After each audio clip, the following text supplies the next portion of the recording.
Pakistan peoples party के MNA Syed Javed Ali Shah Jilani की तस्वीर सोशल मीडिया पर वायरल हुई है कि वो एक डाकू अहमद अल मारूफ अहमद नारेजो को पुलिस के यहाँ पेश कर रहा है और उसमें लिखा गया है कि शाह जी अब दीगर डाकू भी पेश करवाएं। अहमद नारेजो के लिए कहा जा रहा था कि अगर जावेद अली शाह जिलानी उनको पेश न करते तो शायद उसे पुलिस मुकाबले में मार देती। तो उसे बचाने के लिए पुलिस के आगे सरेंडर करने के लिए एक पुल का किरदार अदा किया जावेद अली शाह जिलानी एमएनए ने।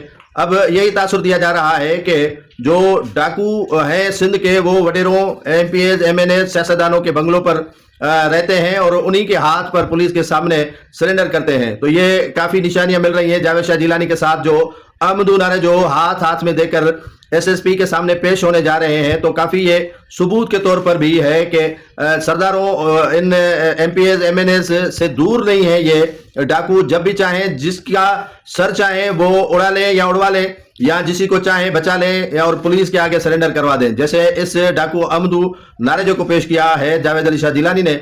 उम्मीद करते हैं कि दीगर डाकू भी इसी तरह जो है वो कच्चे को छोड़कर किसी एमपी एमएनए के हाथ पर ये पुलिस के आगे सरनंगू हो जाएंगे और सरेंडर करेंगे।